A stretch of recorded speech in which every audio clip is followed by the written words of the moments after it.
Hello po, welcome po ulit sa channel ko, my lovely subscribers. Welcome back again po. Salamat sa walang sawang pag-support nyo sa akin. New viewers, welcome. Maraming salamat mo for being here with me. Sana po mag-reconsider po kayo mag-subscribe to help me build my channel up po. Kasi nabura ko po. Anyway po, this is just a general and collective reading po. So, please take only mga messages na maka-resonate po kayo. Okay po. So, let's begin your reading. Okay. Don't forget also to share this video as well. Kasi baka kung meron kayong alam na maka-resonate dito po, baka yung readings ko po ba makakatulong po sa kanila, 'di ba? So, please share it everyone. Okay, meron tayong Two of Cups. Okay. Two of Cups, it's more on relationship, okay? A promise, reconciliation. Reconciliation means parang nagbabalikan kayo, nag-apology kayo sa isa't isa. Parang if this is a romance, this also could be like if you're single na may na-attract ka sa may crush ka, no? May may gusto ka sa isang tao, nagkagusto ka. Okay? Or Two of Cups also is also yung mga couple na gustong magpakasal or a new romance. Okay? Oh, meron tayong Ace of Swords. Wow. Okay. This is also probably a new beginning for you. No? A new beginning na you're going to embark with a relationship. No?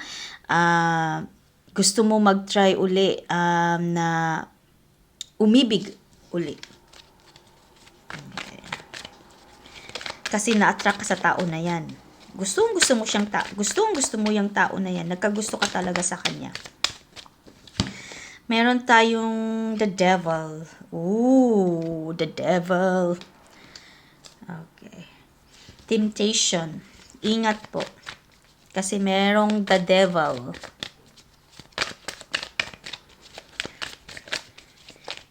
Ingat po kayo, okay? Huwag magpadalos-dalos sa decision nyo po. Kilalanin nyo muna kung sino man yan ang nagustuhan mo, kasi it's not what you think. Baka hindi siya maganda na tao, baka bastos na tao, baka it's not meant for you. Diba? So, ingat po kayo. O, for some of you, baka fling-fling lang po ito. Tapos, yung isa naman, yung niflingan mo, seryoso naman. So, ingat lang po kayo kasi, wag naman paglaruan na ang puso po kasi, the karma is always there, okay? So, ingat lang po.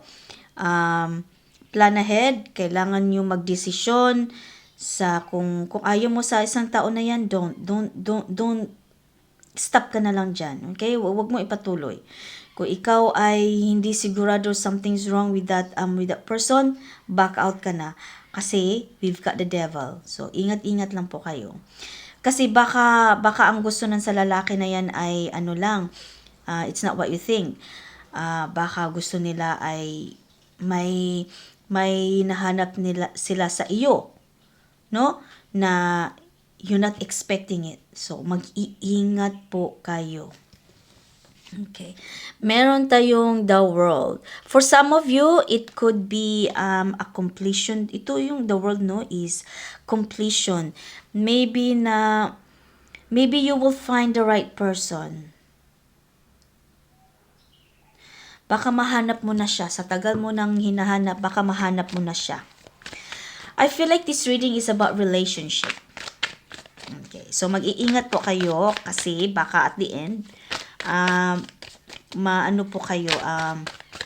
masaktan po kayo, hirap pa naman, especially kung fling-fling lang yan, wag mo nang ipatuloy kasi masasaktan yung isa kasi pag fling lang, kung ikaw lang ay fling lang pala o di kaya yung isa, fling lang pala ang treat sa'yo, syempre masasaktan ka. Let it go. Let it go. Kasi hindi yan seryoso sa iyo. Okay? For some of you here, it's a new beginning. For kung ikaw ay naghahanap ng ka-new romance, no? New beginning, tapos na po yung pag-aantay mo, mamimit mo na yung the one mo. The one. Yung para talaga po sa iyo.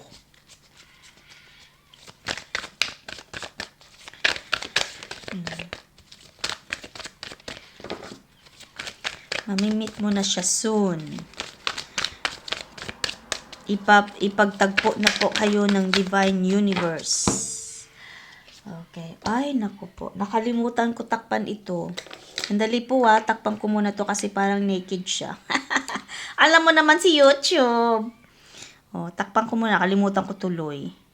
Ayan, buti na lang na remember ko. Takpan ko yan guys ha. Okay.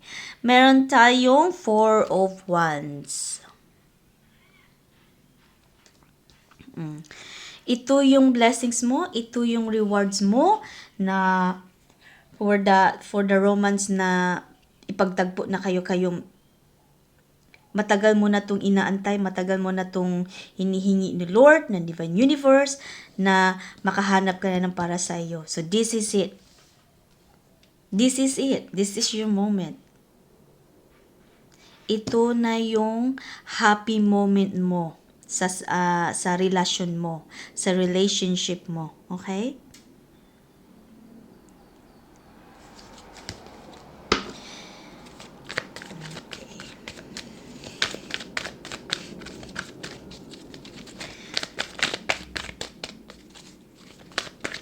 Ito na yung panahon na magiging masaya ka sa relationship area mo. Okay, meron tayong Queen of Wands. Takpan ko muna si Queen of Wands. Okay. Meron tayong Queen of Wands.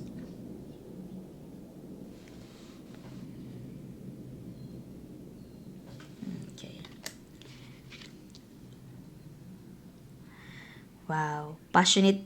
Pag magkita kayong dalawa, no, ma-meet mo, magkakilala ninyo yung isa't isa't nyo, no, you will, yung passionate, you will, build that to each other, na magiging passionate kayo sa isa't isa.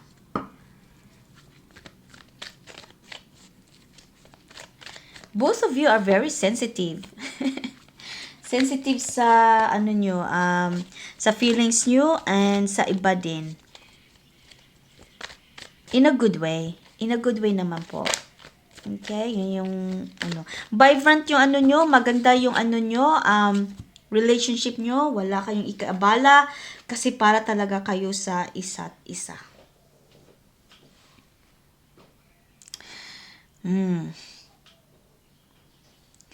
At kayo, you're open to each other and you are willing to listen to each other pati. Talagang pinagtagpo kayo. There you go, the Fool. Sandali po parang naked to siya So, takpan ko muna to ulit ba? I'll be back po. Okay po, I'm back. Meron tayong the Fool. Ito na yung beginning mo. Ito na yung inaantay mo na makapag ka na sa relationship mo kasi ayaw mo nang mag-isa, ayaw mo nang mapag-isa, gusto mo nang may kahati sa oras mo, sa buhay mo. So this is it for you. Tapos na ang pag-aantay mo, ito na yung new beginning mo sa new opportunity mo na hanapin mo siya. Okay? Kasi ipagtagpo kayo nito ipagtagpo talaga kayo nito ni Divine Universe. Kasi para kayo sa isa't isa Meron tayo Two of Pentacles.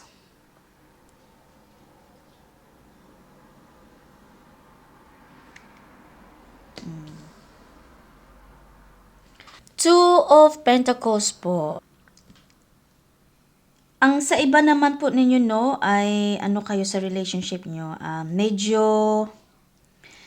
medyo nagka-problema po. Away bati kayo.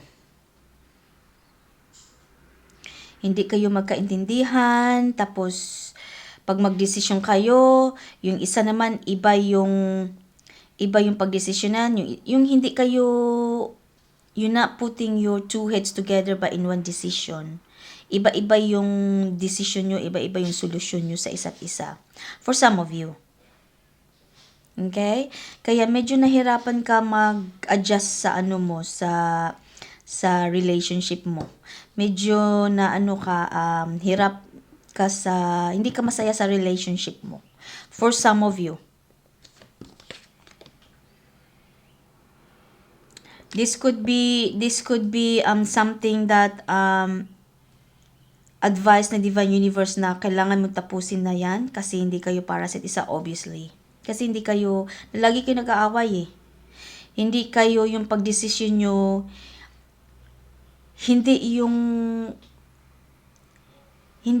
kayong dalawa ba na magkasundo ba? Iba-iba.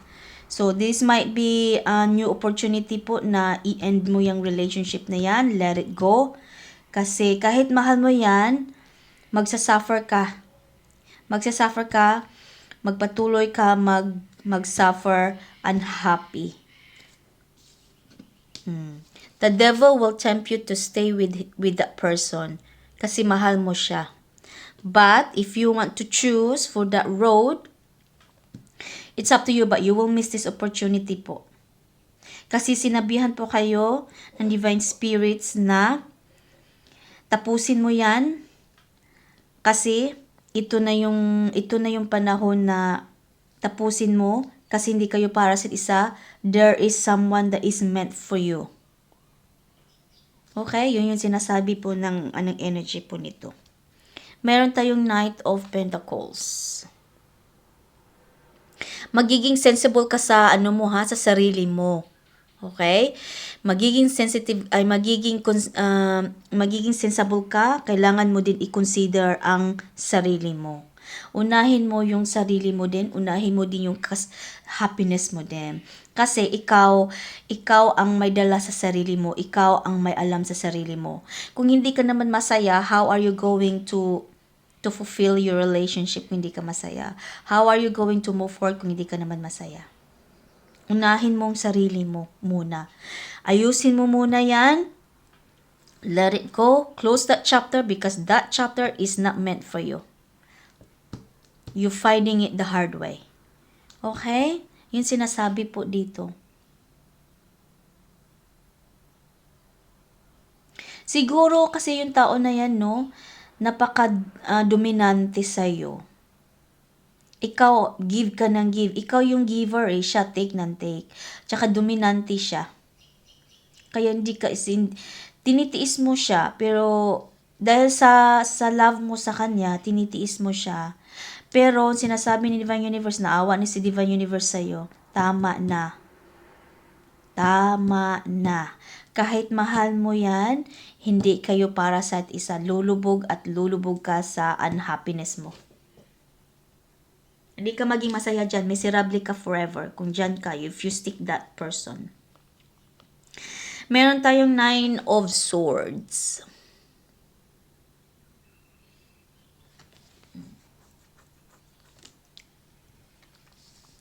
See, nag-ano ka oh. Ay, nako sa'yo, umiiyak ka pa. Kailangan ka talaga. Kailangan mo daw siya i-let go. You suffered too long. You suffered too much already. Tama na. I-ano mo na yan siya, i-let go mo na yan siya. Okay? Hindi yan para siya sa'yo. Maawa ka sa sarili mo. Okay? Maawa ka, unahin mo ang sarili mo. It's time for you to look after yourself. It's time for you to look after your well-being.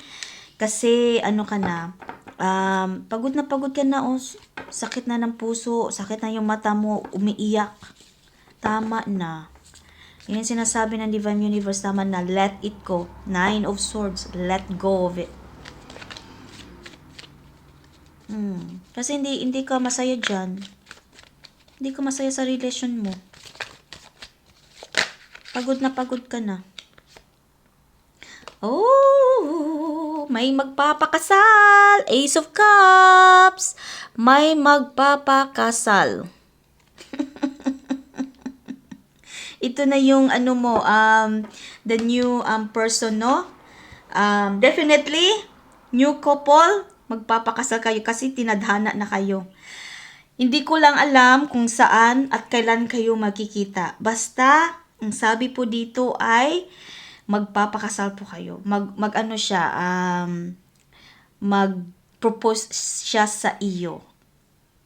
Whoever you are, congratulations. Siguro parang feel ko to na may ipakilala ka. May isang tao na ipakilala ka sa kanya. Either kaibigan mo, relatives mo, basta that person, ipakilala ka sa tao na yan na mamimit mo. Parang ipakilala ka niya o siya ang ipakilala sa iyo. Yun yung ace of ano mo. Magpropose talaga siya sa'yo. May gusto talaga siya sa'yo. Mahal na mahal ka niya. Na love at first sight yata to siya. I hope that someone can resonate this message. Yun lang ang energy na nababasa ko. Yun lang energy ang nakukunik ko po.